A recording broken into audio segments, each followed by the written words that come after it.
Hi, it's the Book Traveller, and welcome back to Edinburgh, where I was here last week and I told you that I might climb to the top of Arthur's Seat, which I have done today. And the view up here is absolutely amazing. It's a beautiful day to do it. The sun is shining and is casting fantastic views all the way around Edinburgh, the surrounds in Scotland here.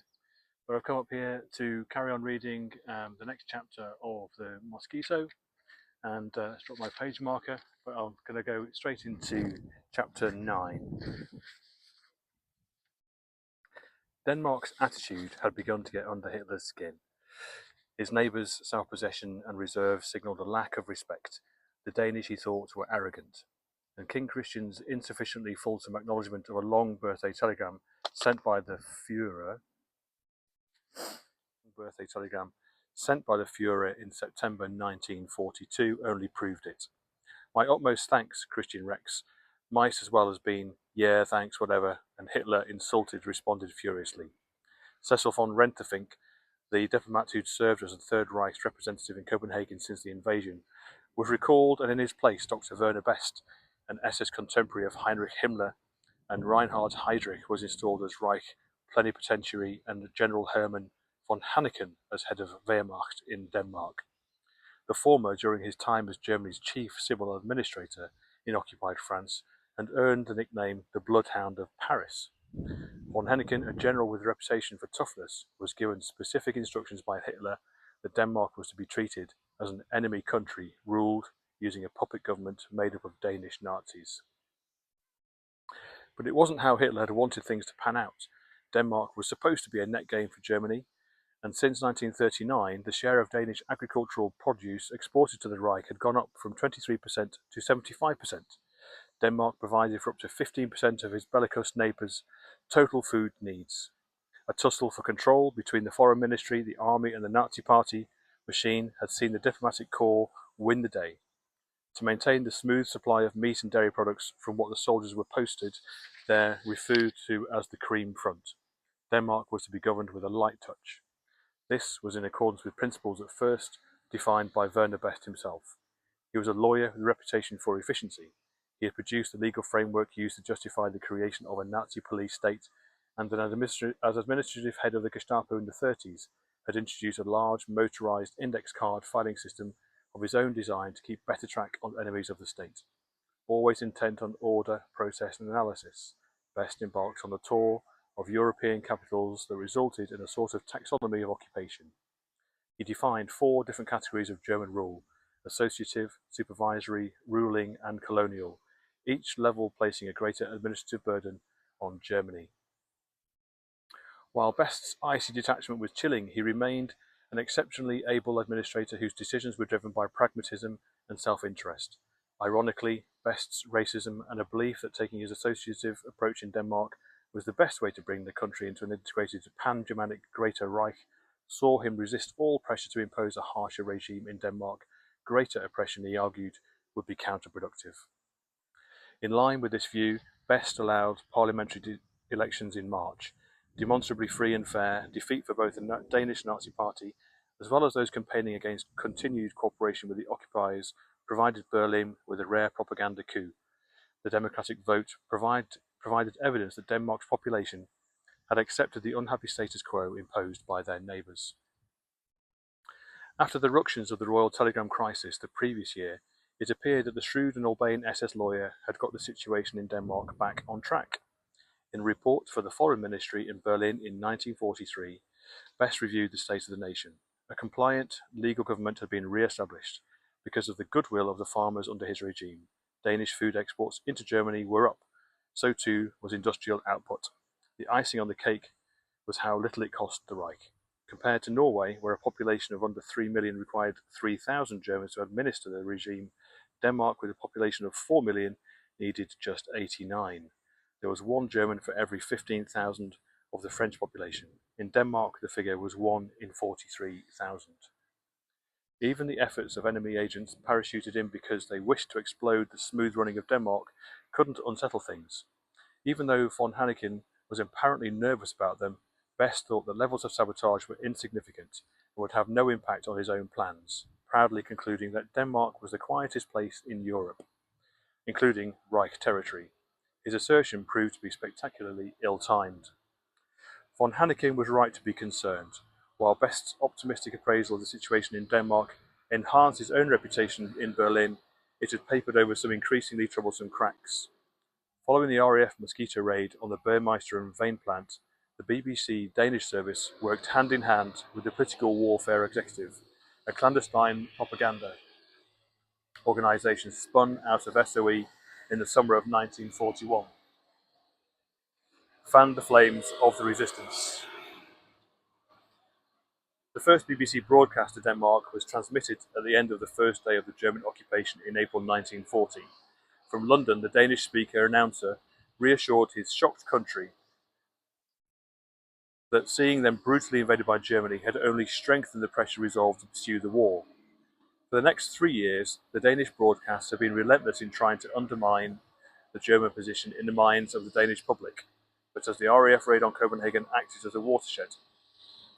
We urge you to increase your resistance and above all to reduce the help with which the Germans are extracting from you. Germany responded with propaganda of its own, labelling sabotage as unpatriotic and damaging to the Danish economy. It was the work, they said, of communists, British agents and Jews. But the BBC argued that before peace comes you should pass from passive to active resistance. Sabotage was important not just for today and tomorrow, but for the future of Denmark after the war. The country could not afford to find itself in the wrong camp. Hoping to strengthen the position of the Wehrmacht and justify the more repressive measures he favoured, von Hanneken berated Danish newspapers' editors for failing to publicise the growing problem of sabotage. Inevitably, though, Best did the opposite, supported by Berlin's position that any mention of sabotage was verboten. It didn't really matter either now that the BBC Danish service was reporting increasing acts of sabotage in detail. In January, there had been 16 acts of sabotage in Denmark. By April, the figure was 78, a monthly total that nearly tripled again over the next 4 months. Over 120 of these used supplies parachuted into Denmark by SOE, picked up by reception groups, then secreted around the country by local resistance networks, run by the likes of Flemming Juncker and Monica Wischveld. In Jutland, stores had been transported by horse and cart and hidden in shoeboxes, plastic explosives in size 37, detonators in 37.5, 38 for gelignite, and fuses in 38.5. By June, SOE's report to Winston Churchill featured an itemised list that ran from 1. Destruction of a German oil storage dump in the Copenhagen Free Port to 8. Treatment of 7,000 German uniforms with itching powder. This was a weapon which SOE noted elsewhere torments the more tender parts of the human anatomy. The Prime Minister is likely to have read the developments in Denmark with satisfaction. Werner Best's hopes of keeping the scale of the problem under wraps, let alone stemming the tide of destruction itself, were doomed to fail at both home and abroad, when a Swedish newspaper reported that not one day goes by without a fire or a dynamite attempt against Danish firms which work for the Germans. The BBC Danish service happily broadcast hefty chunks from their lengthy appreciation of the resistance effort back into Denmark itself. There had been successful attacks on factories producing material for the German war machine, while the delivery of men and supplies into Denmark was intensifying. The total of 22 containers parachuted in between April and July would be dwarfed by the 48 dropped in August alone.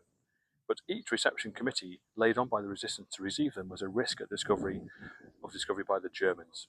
As a result, each had the capacity to cause mortal damage to SOE's fragile presence in the field. The thought preoccupied Ralph Hollingworth back in Baker Street, not least because keeping a firm grip on his chief organiser from London and persuading him not to overreach himself was no easy task. In Moose, he had a leader reckoned by SOE to be a ruthless and clever man. There was no doubt he'd been able to flatter, bribe, cajole, and drive the Danes on to greater activity. But Moose was also willful, independent, and prone to play fast and loose with any rule or instruction that didn't entirely suit him. Given the high stakes that tendency had Holly reaching for his cigarettes. For God's sake, keep in the background, so that you will still be battle ready on 0 day. There is a danger, he warned Moose, that his saboteurs, intoxicated by success, may make a false step and put us back to the beginning. You have reached a vulnerable point and must obey this order implicitly. With Germany increasingly on the back foot, the Allies had already begun to plan for the invasion of Europe in spring of the following year. On 9th of July 1943, Holly attended a meeting at the Foreign Office to plan for Denmark's involvement.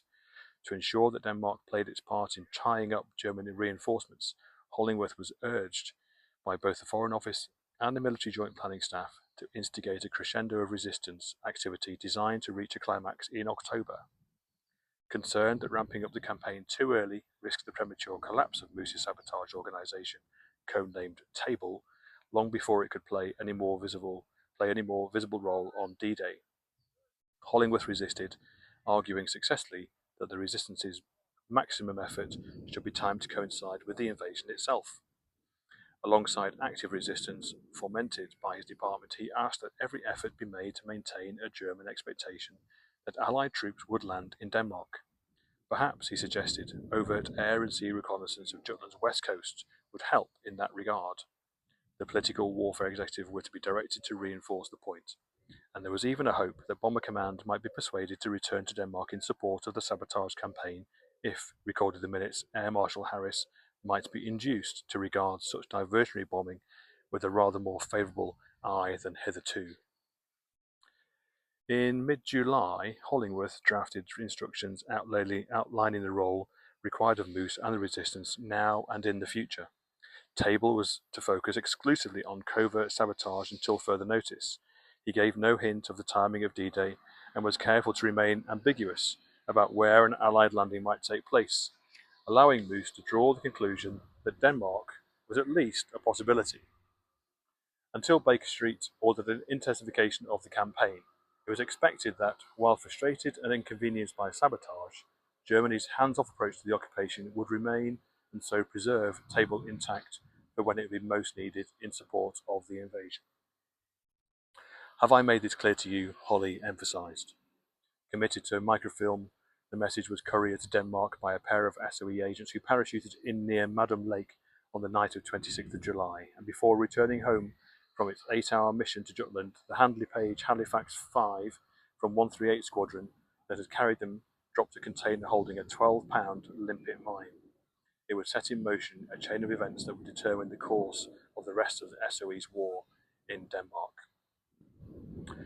A regular officer in the Danish army, Lieutenant Paul Borch Andersen, was recruited into the resistance by an SOE parachutist codenamed Lard in the spring of 1943.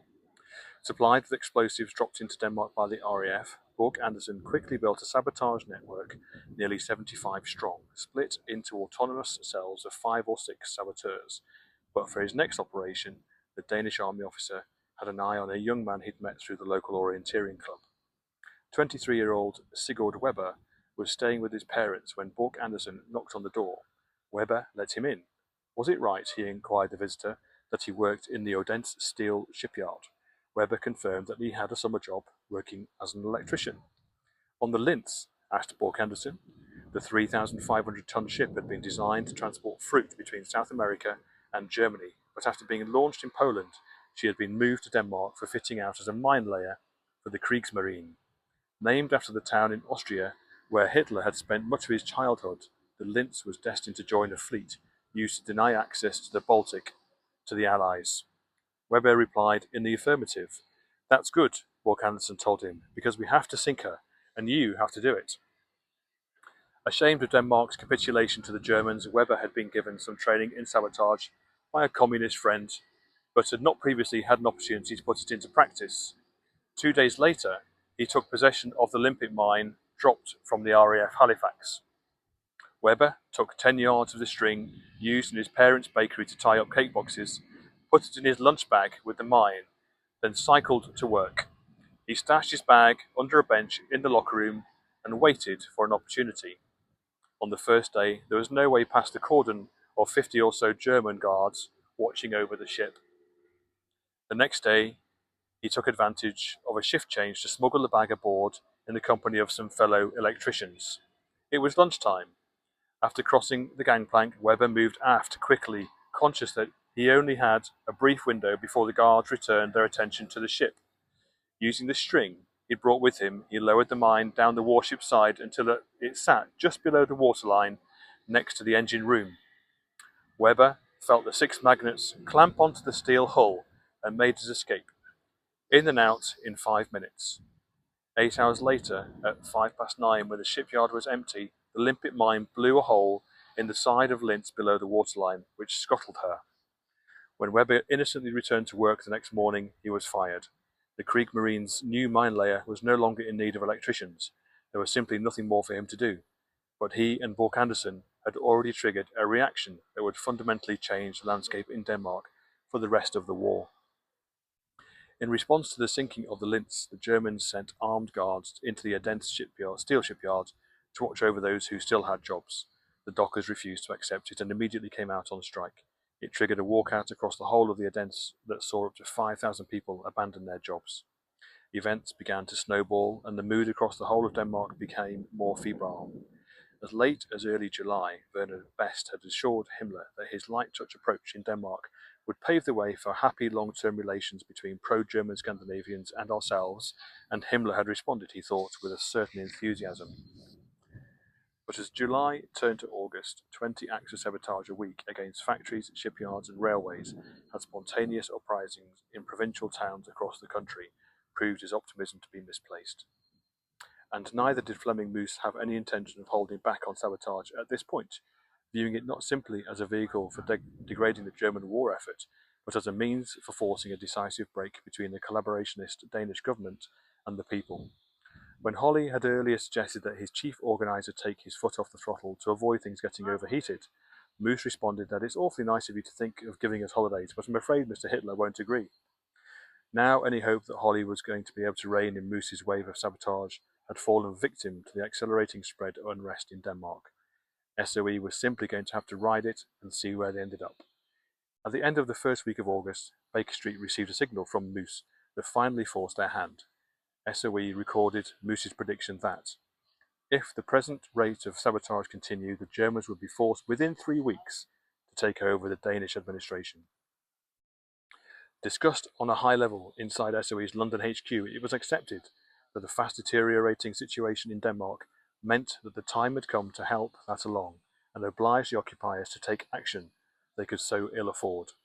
The following week, and no doubt with the connivance of the political warfare executive, the BBC Danish service announced in a broadcast titled V for Sabotage that Dr. Best, for the first time, has felt himself up against a firmly constructed Danish common front, and Britain would do all it could to support it. That is the end of chapter 9, read for the second time today from Edinburgh, and we're moving on to chapter 10, of course, when we can. I'm sorry if the reading had some background noise. There was a tractor convinced he wanted to cut some grass behind me, making a bit of a racket. So I hope that didn't disturb you. But here we are. I'm going to leave you and enjoy the rest of your day. I'm going to certainly enjoy the sunshine here in Edinburgh. Thanks. Book Travel out.